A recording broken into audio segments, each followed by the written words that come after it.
Hello Leo, Sun, Moon Rising and Venus Signs. Kamusta po kayo? Sana po nasa mabuti kayong kalagayan. Welcome back po sa Star Tarot at kung bago kayo rito, welcome din po kayo. Please subscribe, like, share my videos and leave me a comment po kung nakaresonate po kayo. Thank you. So, tignan natin kung ano ang ganap for Leo. We have home. Ayan, sabi dito, appreciate comfort and sense of belonging. So, baka ang iba sa inyo dito, Leo, ngayon lang siguro kayo makakapag-stay ng medyo matagal-tagal sa bahay nyo. Maaring nakabakasyon kayo. No? Pwedeng you're on vacation. Kaya, kumbaga, you will be staying home for quite some time. Sa ngayon, kasi siguro lagi kayong busy sa trabaho, maybe baka kayo ay may naririnig akong seafarer, baka ang iba sa inyo talagang nasa laot lang, diba? Maaring nga kayo, nasa barko kayo for how many months, tapos ngayon lang kayo makakauwi, bakasyon, makakauwi kayo sa bahay nyo. Kaya ngayon nyo lang talaga maa-appreciate, no? Yung bahay mo, yung comfort ng sarili mong tahanan, yung comfort ng sarili mong space, kumbaga, no? Or, pwede rin ang iba sa inyo, diba? Lagi kayong busy, most of the time, nasa trabaho, uwi kayo, tutulog, kakain na lang, tutulog, ganon. So, hindi ninyo na i-experience, kumbaga, hindi ninyo na i-enjoy, diba? Yung bahay ninyo talaga. Kasi maaring lagi kayong busy sa trabaho. So, pwedeng may ganon din ganap. Pero ngayon, you'll be able to stay home. At dito lang ninyo nakikita, na-experience yung every part of your home. 'Di ba? So, what else? At maaari ngayon mo lang ma-appreciate yung ganda ng bahay mo. 'Di ba? Kasi nga sobra kayong busy lagi sa trabaho or other things or business. So, there is change coming up. No? Merong pagbabago na mangyayari. Kaya wag kang matakot sa pagbabago. Alright? Sometimes kasi may mga tao, no, na afraid of change. Merong mga tao na kapag merong nagbabago, nagkaka-anxiety na, 'di ba? Na may discomfort, na i-stress na kasi may mga taong sanay lang or komportable na sila sa kung ano lang yung nakasanayan nila. 'Di ba? But yeah, yung advice sa inyo dito, embrace change because unang-una, change is the only constant thing in this world.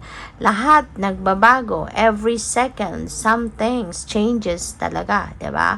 Kaya ito lang yung constant sa buhay natin, yung pagbabago. Kaya dapat we need to learn to how to embrace change. We need to learn to accept, no, kung ano yung pagbabago na nandiyan dyan sa harapan natin. 'Di ba? Kailangan natin na matuto tayong tanggapin lang ito. Kasi kadalasan naman yung mga pagbabago is for the better. Kadalasan yung pagbabago is para din sa pag-asenso. 'Di ba? Lalo-lalo na kung tayong gumagawa ng pagbabago, 'di ba? Mas ginagawa natin baguhin ang sarili natin, baguhin yung sitwasyon natin for the better. Hindi naman tayo paatras, hindi tayo pabalik, 'di ba? It's always moving forward. Kaya kung ano man itong pagbabagong ito, whether ikaw ang gagawa nito or this is a change coming from the outside world, just learn to accept it. No, learn to accept it kasi for sure it is for your highest good naman. So we have opportunity, the chance is in your hands. Wow, so this is beautiful. Meron ditong opportunity for you, 'di ba? This could be opportunity for you to get richer. This could be an opportunity for you for a new job, for a new relationship, for a new friendship to develop. So, depende sa inyong sitwasyon, no? Maaari na yung opportunity na to. Ito yung magbabago. Ito yung magpapabago sa buhay mo. This could be a game changer. no? This could be an opportunity that could change the course of your life. So, you never know kung ano ang ganap dito, diba? Sa opportunity na ito. So, by the way, maraming salamat for subscribing, and if you haven't subscribed yet, subscribe na kayo. And also, maraming salamat din for not skipping the ads. Malaking bagay po yan sa akin. And also, please click the join button sa baba ng video kung gusto po ninyo na mag-join sa membership. Salamat! So, we have the 6th chakra. We have Archangel Metatron. Si Archangel Metatron, tutulong ito sa inyo sa ngayon, na marinig ninyo, ma-access ninyo kung ano man yung mga downloads of information and inspiration na po pwedeng bigay sa inyo ngayon or padala sa inyo sa ngayon ng Divine Universe. Maaaring meron ditong mga dasal kayo na sasagutin na ng universe.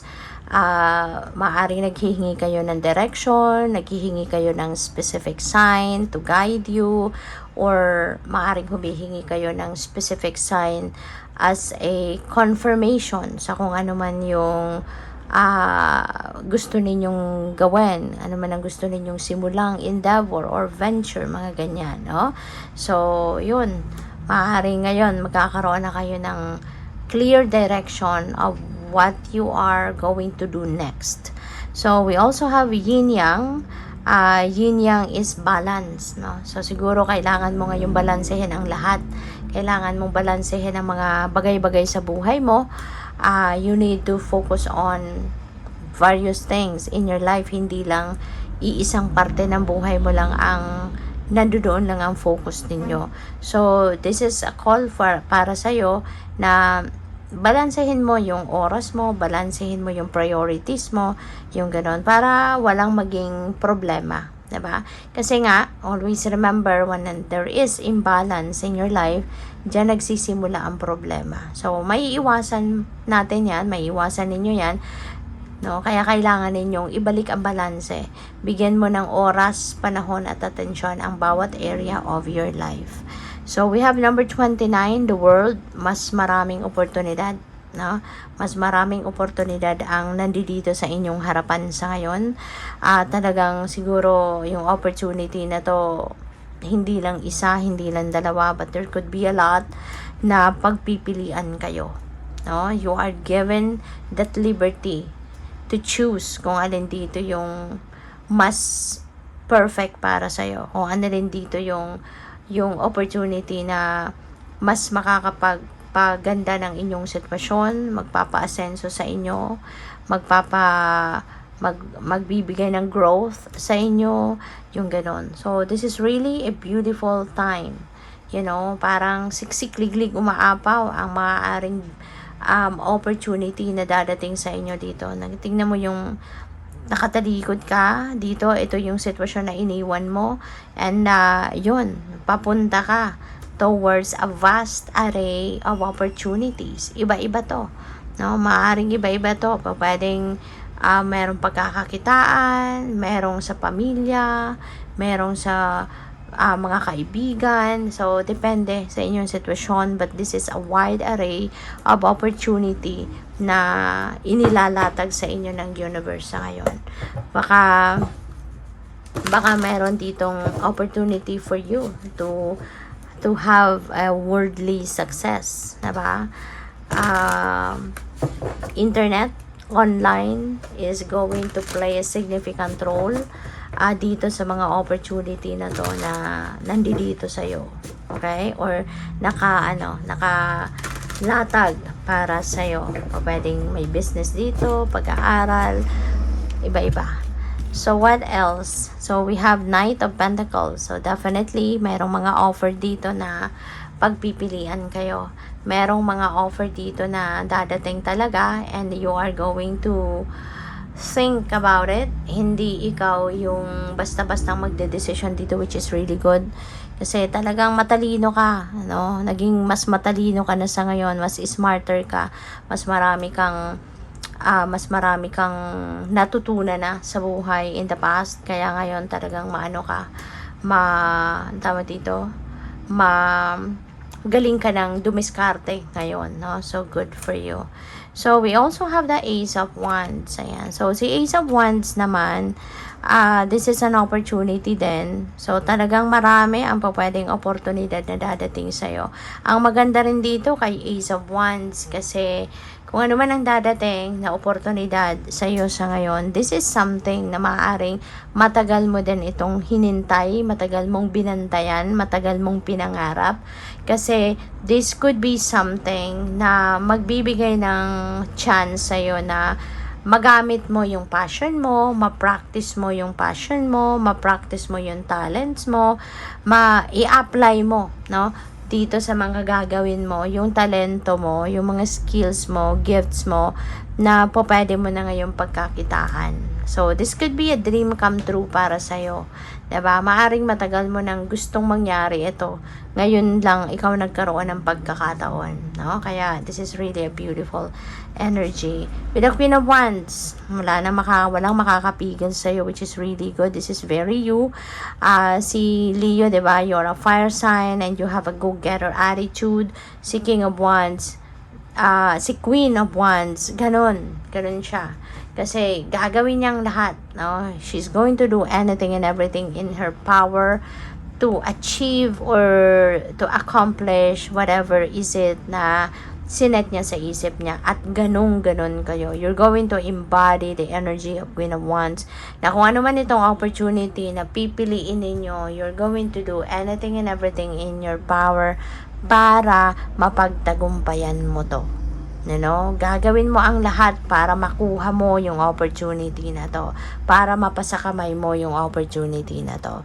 At gagawin mong lahat para na mapagtagumpayan mo. So, good luck sa'yo. Thank you for watching. Love and light. Namaste.